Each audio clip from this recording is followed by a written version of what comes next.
जय श्री कृष्ण दोस्तों। हर हर महादेव। कैसे हैं आप सब? स्वस्थ और सुरक्षित होंगे।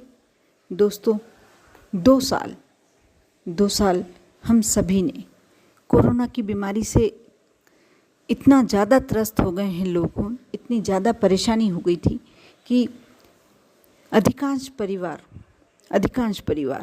कोरोना से ग्रस्त हुए और इस बीमारी ने कई लोगों को निगल लिया।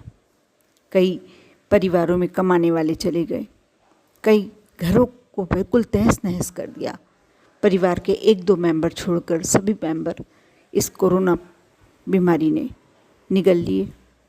बीमारी एक ऐसी घातक होती है जब किसी व्यक्ति पर आती है, जब किसी परिवार के मेंबर पर आती है, पूरा परिवार परेशान होता है।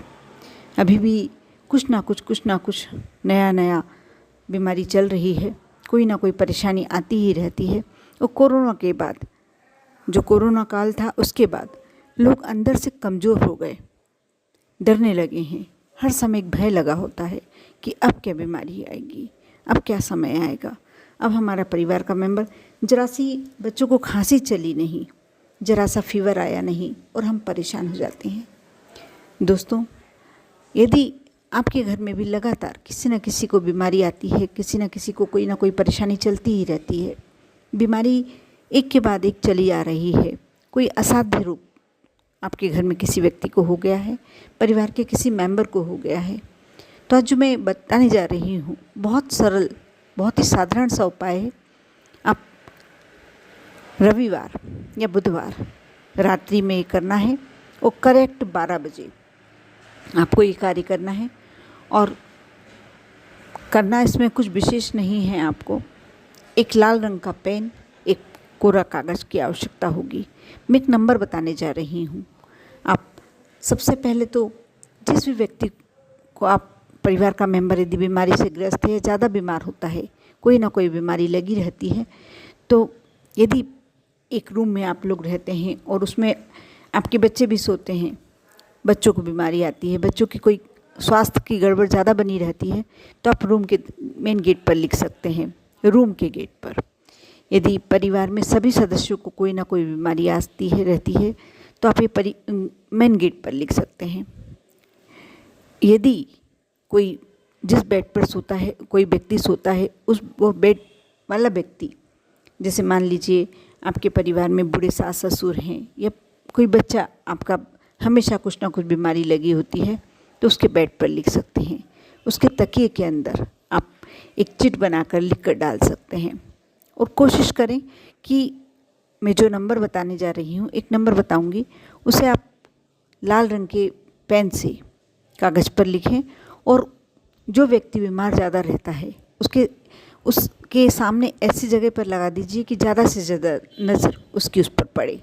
भले ही यदि छोटा बच्चा है नहीं पढ़ पा रहा, लेकिन नज़र पड़ना चाहिए उस पर उसकी।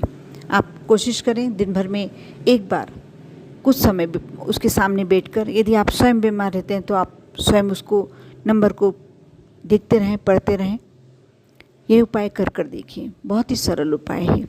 यदि किसी पर्टिकुलर व्यक्ति के लिए करना है आपको, तो उसके बेड के नीचे लिख सकते हैं, उसके तकिए के नीचे लिख सकते हैं। तकिए के अंदर जो तकिए की खोल होती है उसके अंदर आप लिख कर डाल सकते हैं, कागज़ पर चिपका दें, उसे अंदर तकिए पे चिपका दें, उसके ऊपर तकिए का कवर चढ़ा दें। बेड के नीचे लिख सकते हैं।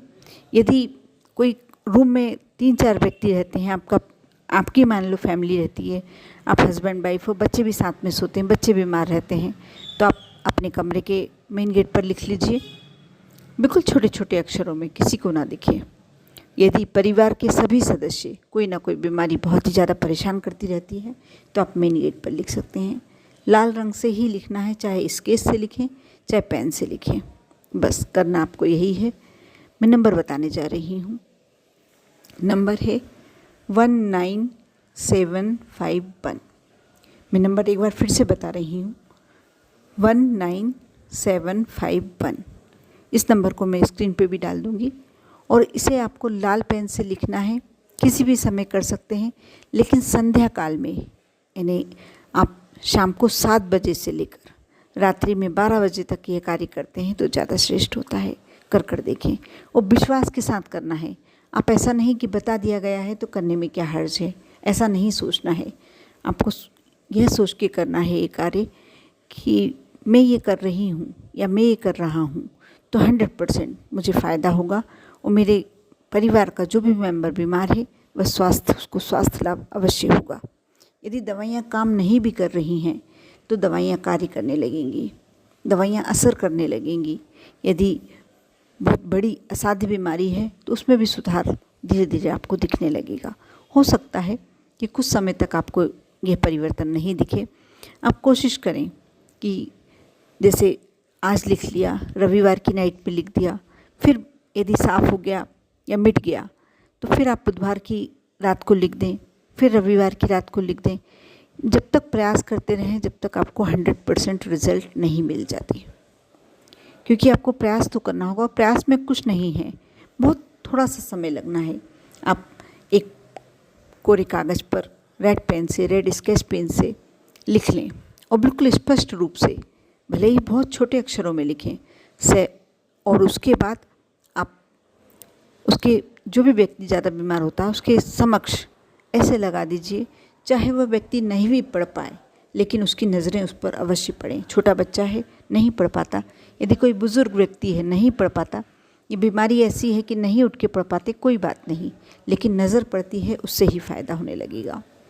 और यदि आप गेट पर लिखते हैं, अपने रूम के दरवाजे पर लिखते हैं या मेन गेट पर लिखते हैं तो भी आपको इस बात का ध्यान रखना होगा कि कम से कम 2-3 दिन में, जैसे रविवार और बुधवार, आप बिल्कुल बराबर लिखते रहें। जो पहले का लिखा हुआ है उसे साफ़ कर दें, क्योंकि वो मिट सा ही जाएगा, थोड़ा मद्दा हो जाएगा, धुंधला हो जाएगा। उसके बाद फिर से आप उसे साफ़ कर वहीं एक स्थान बना लें और वहीं उस पर लिख दें। ये लगातार करते रहें जब तक आपको 100% इसके रिज़ल्ट नहीं मिल जाते। कर देखें। बहुत ही छोटा सा उपाय है लेकिन बहुत ही अचूक, क्योंकि अभी मैं कमेंट्स पढ़ रही थी बैठकर, कई लोगों ने कहा कि हमारे यहाँ लगातार बीमारियाँ बनी हुई हैं, कोई ना कोई परेशानी आ ही रही है और इस बार बारिश रुक के हो रही, फिर गर्मी हो रही है, फिर बारिश हो रही है, इससे हमारे परिवार में कोई ना कोई समस्या बीमारी संबंधी, स्वास्थ्य संबंधी आ ही रही है।